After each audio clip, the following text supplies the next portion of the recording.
आज हम एक नए चैप्टर के बारे में पढ़ेंगे, सममितता या सिमेट्री। सिमेट्री क्या है? हम जो अपने आसपास की बहुत सारी चीज़ें देखते हैं उनमें कोई ना कोई विशेषता होती है। अब अगर कोई भी हम ऐसी चीज़ ले लें, जैसे कोई आम हो या पीपल हो या अशोक का पत्ता हो, उस पत्ती के बीचों बीच में एक मजबूत रेखा होती है और उसके दोनों तरफ के जो भाग हैं वो एकदम एक जैसे होते हैं। जैसे हम इस चित्र की बात करते हैं, ये बीच का एरो है, इसके इस तरफ एक एरो है और दूसरी तरफ भी एरो है। अगर हम बीच से एक लाइन खींचते हैं तो जो इधर का हिस्सा है वो इधर के हिस्से के बराबर है।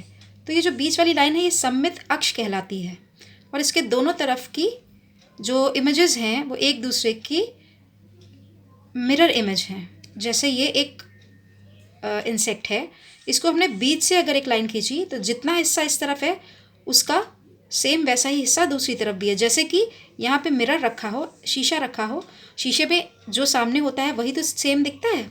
ये काइट देखिए, बीच से इसको अगर हमने डिवाइड किया तो जो हिस्सा इधर है उतना ही हिस्सा दूसरी तरफ भी है।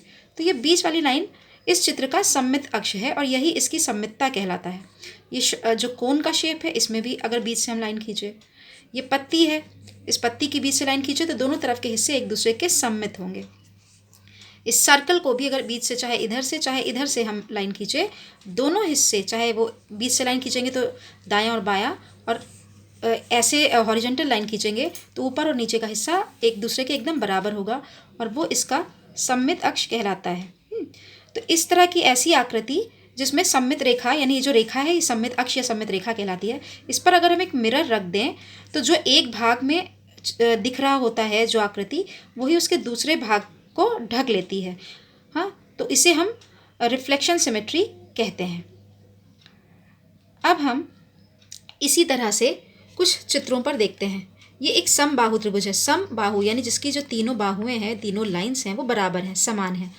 इसको अगर हम बीच से काटेंगे या बीच से लाइन खींचेंगे तो ये एक दूसरे को ढक लेगा। तो ये इमेज एक दूसरे की सममित, इसमें एक अक्ष आएगा और ये आधा आधा सममित हो जाएगा एक दूसरे के।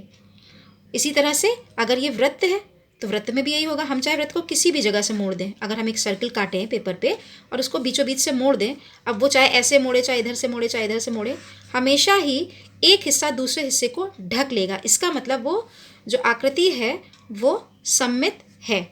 आयत है, आयत में इधर का हिस्सा इधर, एक हमने रेक्टेंगल पेपर लिया, उसको बीचों बीच से मोड़ा तो इधर का हिस्सा इधर के हिस्से को ढक लेगा। जब हम ऐसे मोड़ देंगे, फोल्ड कर देंगे, ऐसे ही ऊपर का हिस्सा नीचे के हिस्से को फोल्ड करके ढक लेगा। तो हम इसको कहते हैं कि ये जो बीच की लाइन या फोल्ड्स होते हैं इनको सममित अक्ष कहते हैं और ये आकृति सममित है।